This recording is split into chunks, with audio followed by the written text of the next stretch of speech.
Hi, I'm Tom Pickett, the CEO of Headspace, and I'm here at the Health Conference, and you are watching Taking Stock.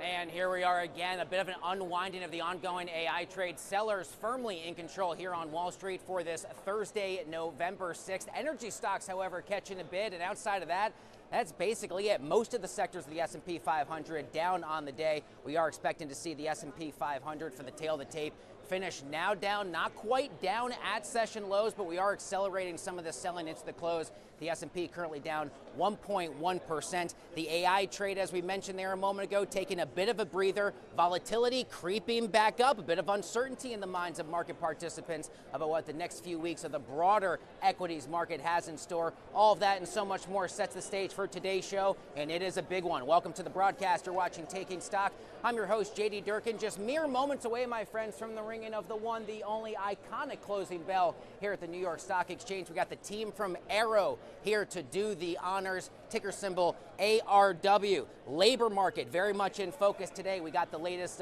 labor market data from Challenger Gray and Christmas that saw a huge surge of layoffs across the U.S. economy for the month of October. The technology sector leading those layoffs. More than 33,000 layoffs in the last month in that sector alone. More than 6 times what we had for the month of September. A lot of moving pieces across these markets and across the broader U.S. economy. We'll pick up the broadcast on the other side of closing bell here at the NYSE. The team from Arrow here now to do the honors.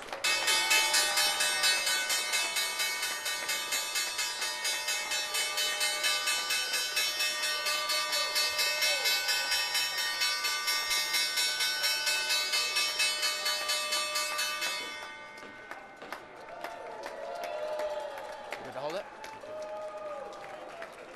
And with the strike of the 3 gavels on the iconic NYSE sounding board, officially bringing about a close to the price action here on Wall Street. Not quite finishing at session lows, but the tail of the tape across the major market indexes is as follows. The S&P 500 down 1.1 on the day. The Dow 30 accelerating, selling into the close, down 0.8. The NYSE Composite Index down 0.3. And once again, as is the case when the sellers are louder than the buyers here on the streets, that rotation off for the risk on trade, or risk off, I should say, for the small caps. The Russell 2000 down 1.8% on the day. Let's bring in our good friend, Ted Rossman. He's a senior industry analyst at Bankrate, here to help us make sense, help teach me at least a few things about what's going on for these broader markets. Welcome back to the show. Good to be here. I know we're going to talk about delinquencies and some credit and debt concerns that you're seeing, but first and foremost, you look at these markets. It's been a story of 2 markets this week. We've basically gotten back to some of those all-time highs, and then you're reminded of these pretty sharp pullbacks. What are you seeing in price action for today, down 1%? Yeah, I tend to come at this from a big picture consumer finance kind of angle, which is, to me, the K-shaped economy in a nutshell. If you're invested in this market, you're feeling pretty good about things. And it wasn't a record high today, but we only have to go back about a week and a half to find one. That's true across the economy right now. If you're a stock owner, if you're a homeowner, you're feeling a lot better about things than people that are not. We're definitely seeing the high earners driving a huge amount of the economic activity these days. Moody's says the top 10% of earners are accounting for 50% of all spending. That's really emblematic throughout the economy right now. Talk to me a bit more about that sort of ongoing K-shaped recovery. We talk a lot between the haves and the have-nots. If you're a saver versus if you're a borrower in the U.S. economy, especially considering, Ted, interest rates not as high as they have been, but we're still living in a relatively high interest rate environment. Does that put more pressure on lower income, more moderate income Americans? For sure. The credit card market is a really good microcosm of this. The average credit card rate is still about 20%. It's fallen about a point over the past year and a half, but it's still very high. Now, half of cardholders pay in full every month and half don't. If you pay in full every month, you're avoiding interest, you're benefiting from rewards, convenience. The fact that credit card debt is at an all-time high, the New York Fed told us that this week, all-time high, it's up 60% since the start of 2021. That sounds alarming, but you look at the debt-to-income ratio is not so bad. You figure that half of these people are paying it off every month. In some respects, this is really just showing the economy's growing, consumer spending is growing. there's a huge difference if you're truly carrying debt versus if you're paying it off right away. What are we seeing in terms of potential increases for delinquencies, for outright credit card defaults? And what do the average American credit scores right now in November 2025 tell us about the health of the U.S. consumer? Most people have good credit. The average has fallen slightly over the past year. Most people are doing well. There's a feeling that the worst of the delinquency rise is behind us. Credit card and auto delinquencies ran up a lot over the past few years, especially 2022, 23. They actually both peaked in the middle of 24 and have leveled off a little bit since then. We knew they were going to rise off their pandemic lows. That was artificially low. Right now, we're pretty much in line with pre-pandemic trends. Banks don't seem that worried. It's been the year of the luxury credit card. In that premium space, the appetite is wide open for these lenders. Amex Platinum, Chase Sapphire Reserve, they've announced recent refreshes, fee increases. They're growing like crazy. I'm a bit almost out of time with you. Before I let you go, we did get an ADP private payrolls data. Economic data is kind of hard to come by these days. What does that mean for the Fed in December? Well, it seems like a cut is likely. We've been talking, though, about this low hire, low fire job market. Unfortunately, we can't really say the low fire thing anymore. October layoffs were the highest for that month in more than 2 decades, according to Challenger Gray and Christmas. We're starting to see more weakening. That further bolsters the case for a cut in December and possibly 2 or 3 more next year. We'll have to see. Yeah, we got to leave it there. Ted Rossman, one of our favorites, joined us from the team at Bankrate. You are always welcome here to make us understand, because I get so much smarter every time I talk to you. You also make me feel better about where things are. Thanks for being here as always. Thanks for having me. I'll grab your microphone. I'll shake your hand first and foremost, most importantly, and I'll take your microphone. We'll go from there. Ted, my man, we are going to go for a walk. I'm going to walk backwards. I do have a group behind me. High probability that I walk right into the people who are behind me. Also probability, we'll talk about the latest Poly market odds for one of the more closely watched event contracts that we're following. What will be, in the eyes of Poly market participants, the largest company in the world at the end, not of this year, but the end of June 2026. Pardon me, folks, I'm going to squeeze right through. Thank you. Up on Poly Market right now, market participants are expecting that answer to be overwhelmingly NVIDIA. 70% odds that NVIDIA is the largest by next summer. 12% odds it's Alphabet, 11% Apple, 7% Microsoft, only 2% chance it's Elon Musk's Tesla. You look at companies listed by market cap today, far and away the dominant voice is NVIDIA with a $4.6 trillion market cap. Apple in second at $4 trillion. Tesla, currently the 10th largest company in the world with a $1.4 trillion market cap. All right, we'll take a look at a few NYSE listed companies here on the day before we toss a break. First up, Home Depot. Shares were down almost 2.5% in yesterday's session. That selling pressure has continued. Home Depot, the fourth weighted name in the Dow as it goes. It tends to pull the Dow along with it, now falling back down to its August 1st level, still trading 8% underneath its 50-day moving average. Home Depot set to report quarterly earnings on November 18th. Finally, we'll take a look at shares here at XLY. This is the consumer discretionary ETF, down 2.3%. The 10 most weighted names in this ETF were all down on the day. Helps explain why there's so much red. Amazon is 24% of shares of XLY. That name down 2% today. Tesla is 21% of this entire ETF. Tesla was down 2.5%. Shares of XLY still up 5% since the start of 2025. All right, recently I sat down with James Zhang of Sharps Technology to discuss all of the ways that the company is innovating at the forefront of digital assets like Solana. Take a look. Welcome to FinTech TV. I'm JD Durkin. NASDAQ-listed Sharps Technology is a medical device and pharmaceutical packaging company. It trades under the ticker symbol STSS, and it's embraced Solana as a treasury reserve asset. With Solana digital asset treasuries growing by the day, STSS holds millions of Solana tokens. Sharps is looking to grow along with the crypto market, and the team attended 2 of Asia's largest crypto conferences in the fall. Joining me here on the iconic trading floor of the New York Stock Exchange is James Zhang. He's strategic advisor at Sharps Technology. James, great to have you and the team. Welcome down here onto the trading floor. Nice to have you here. Thanks for having me. So I know you just got back from Asia meeting with investors, attended 2 of the largest crypto conferences out there, Korea Blockchain Week and Token 2049. Tell me about those experiences. And honestly, JD, is great. I feel like Asia has truly lagged behind in the digital asset treasury trade, but has been on the forefront of pretty much digital assets. You see most of the exchanges are in the Asian center, a lot of trading volume, especially Korea and China.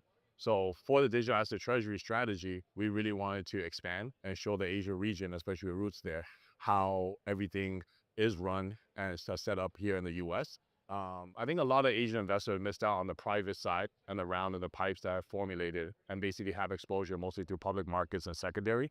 And we're seeing how they're able to capture value right now. And especially if you look at most of the trading brokerage firms, 1 in 6 million people in Singapore are on Webull. And that is essentially the Robinhood of Singapore. Seems as if at least a little bit the digital asset trade has slowed down at least a bit. And I'm curious your general take on that reduction of appetite coupled with maybe some subpar price action and kind of slowing volume across the board for the space. Definitely. I think it's part of a more macro trade right now where the U.S. government is obviously slowing down. There are certain approvals and certain regulations that have not come into play yet. Certain ETF approvals, so Solana has also been stalled for a little bit. So this is all part of sort of a plan of nurturing that volatility and being able to spend your digital asset treasury to have a strategy when the token price actually goes down to use that cash to accumulate and increase and accretively increase your Solana per share. The general Q4 seasonality conversation over the crypto majors, it's been front and center given how well historically a lot of those majors have performed in October, November, and December. But we're in an environment, a landscape right now where we're coming off the Bitcoin all-time highs, recently hitting 125. We've had front page news with regards to Ethereum seemingly by the day. Not quite so much the same comparable price action for Solana. And I wonder, do you view it a bit as perhaps a bit of a mispriced asset, a bit of an underperformer relative to some of the other crypto majors? How are you viewing that conversation into Q4? Great question. Well, let's just zoom out a bit, right? What makes Solana is it's honestly the most commercially viable chain.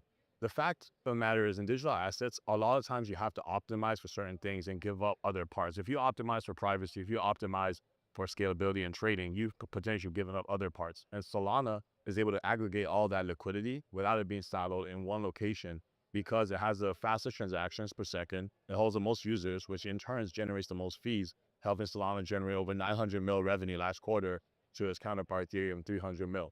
So honestly, zooming out, Solana's being the most commercially viable chain and having Asian investors now having a deep look at it, which is coming back from the Asia trip, I think is very helpful.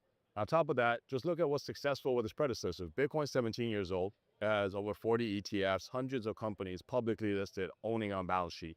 Ethereum is 11 years old, 20-something ETFs, and has multiple companies owning on balance sheet. Solana is 5 years old, has generated the most revenue, is the most commercially viable chain, and it has the most pending ETF approvals in October of this year. James Zhang is the strategic advisor at Sharps Technology, joining me down here on the trading floor of the New York Stock Exchange. James, it's great to have you here today. Thanks for being here. Thank you.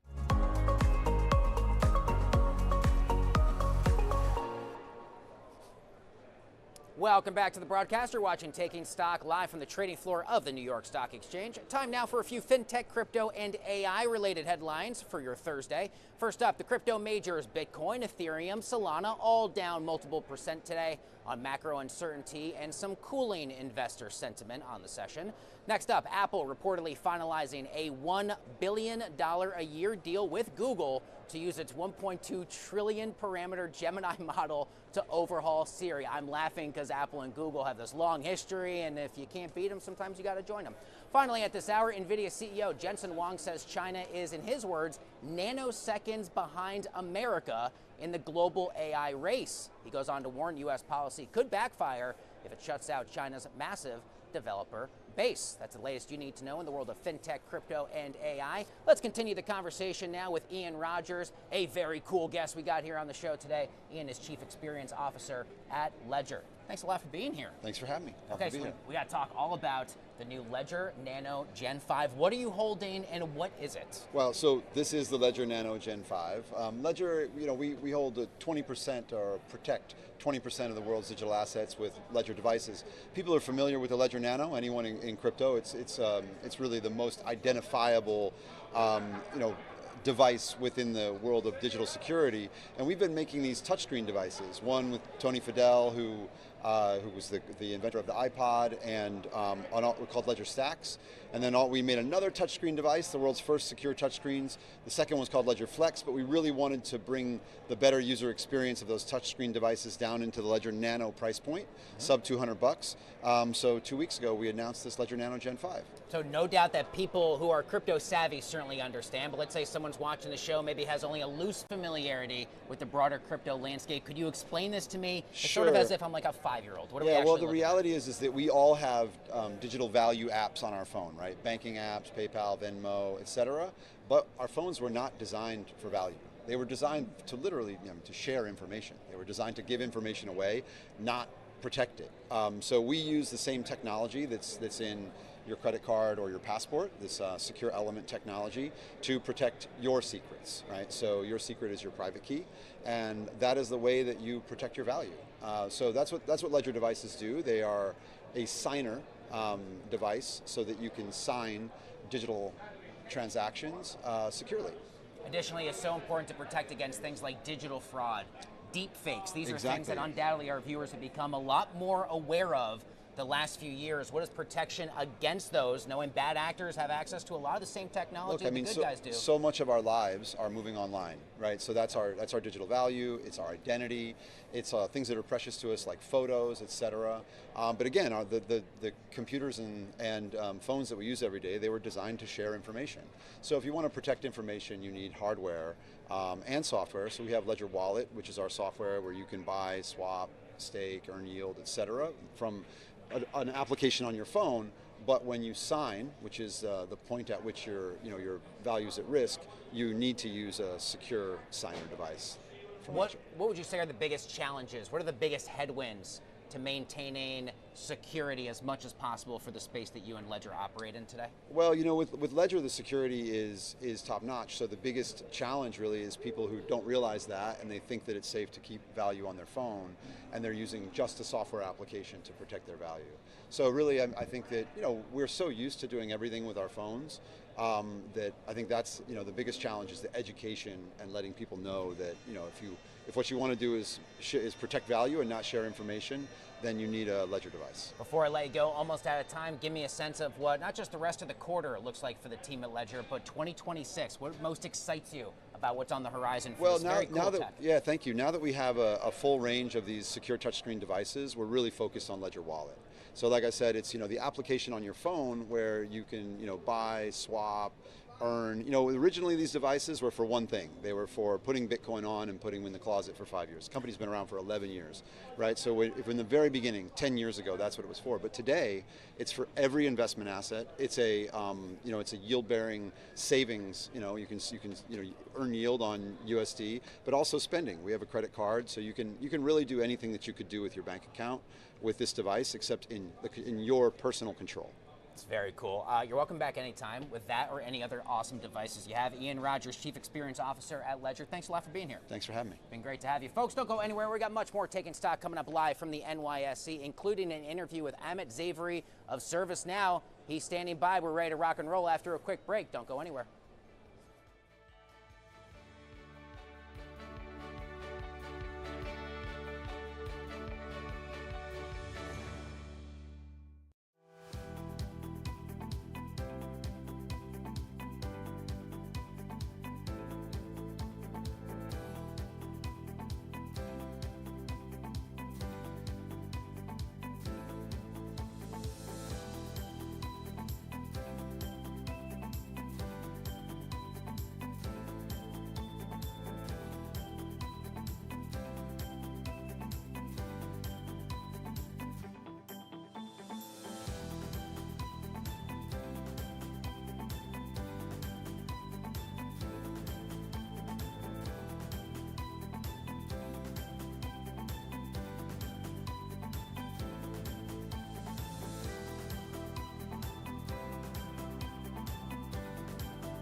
Oh, we've been doing it this way. Sorry. All right, folks, welcome back to Taking Stock. Still live down here on the trading floor of the New York Stock Exchange. Joining us now for a one-on-one interview is Amit Zaveri. He is president at ServiceNow. I'm going to pull you over this way. Thanks a lot for taking the time to join us. We're doing a little do-si-do here down the tour. Sometimes I'm getting used to it.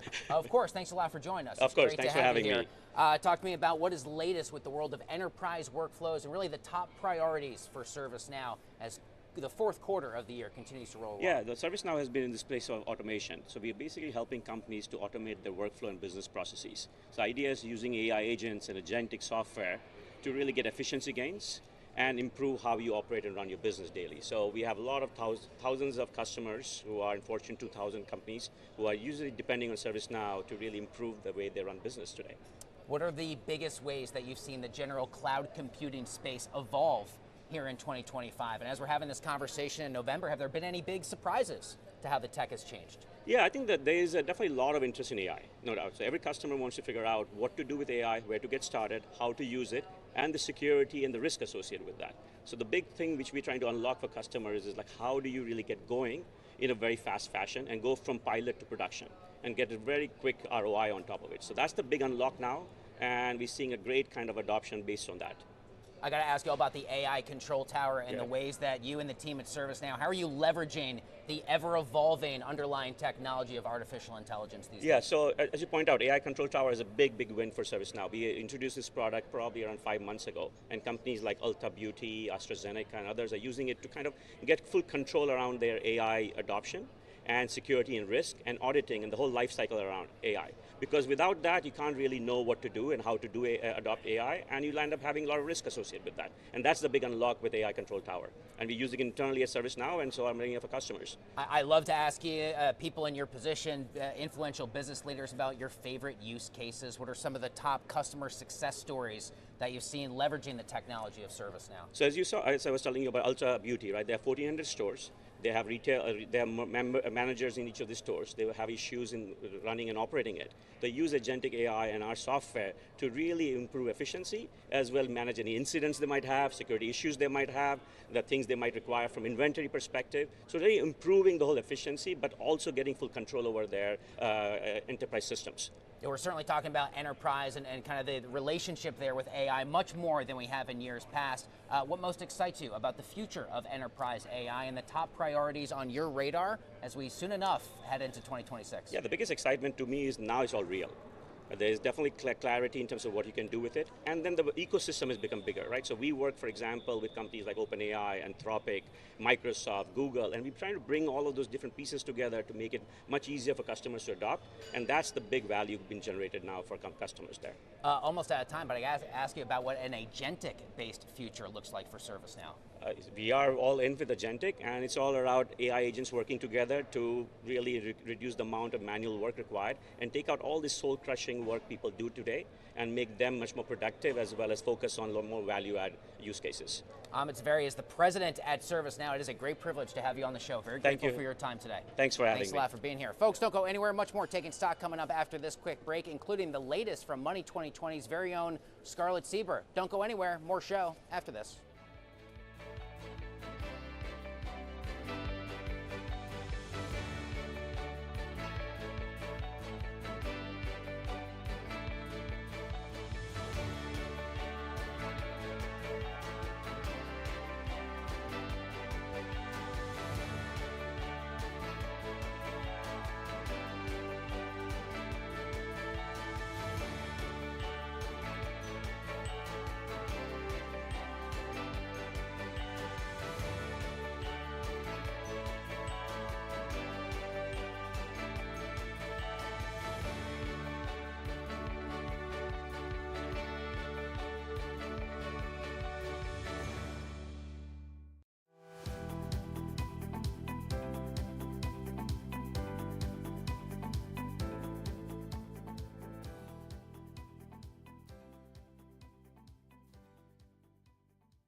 Welcome back. I am Scarlett Sieber from Money 2020, and on yet another installment of Back of the Napkin Math, we got your napkins.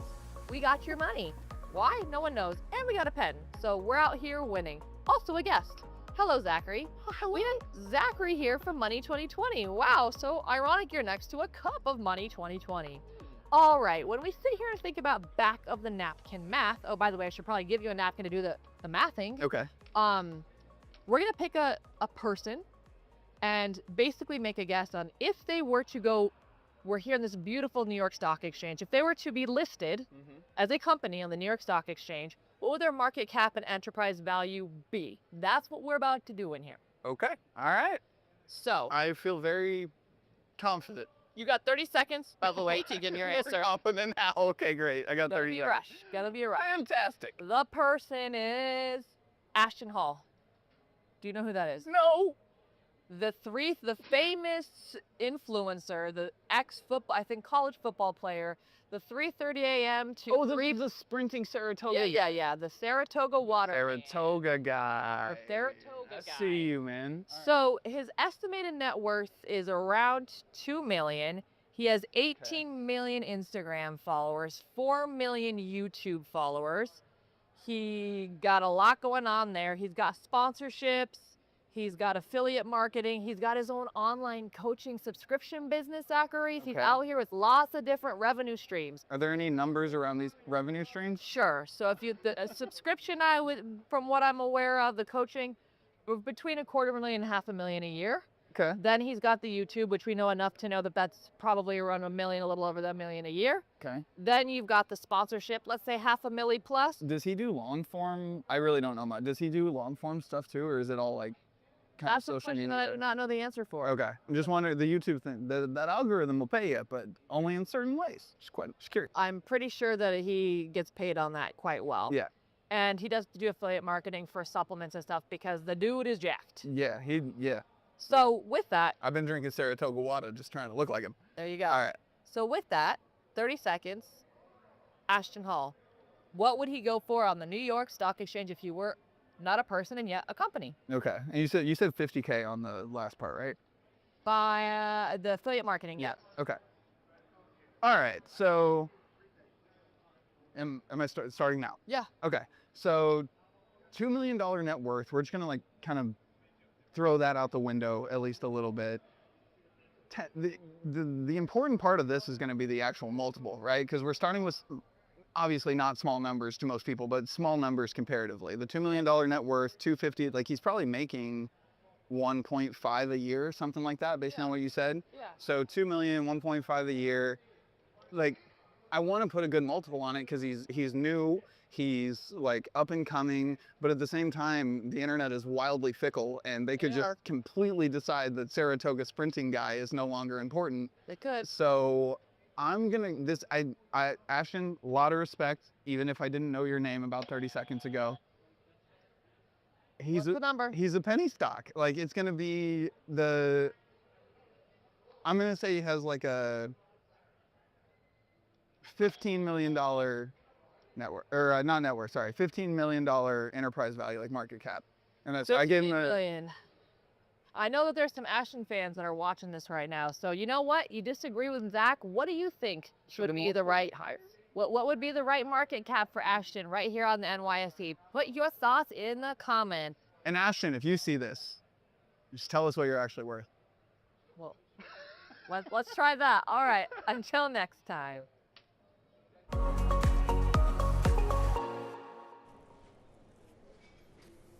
Welcome back to the show. With our remaining 45 seconds or so, we'll get you quickly caught up on what to expect tomorrow on Wall Street. Once again, scratch what happens tomorrow on Wall Street. It is Dean's birthday today, and the crowd goes wild.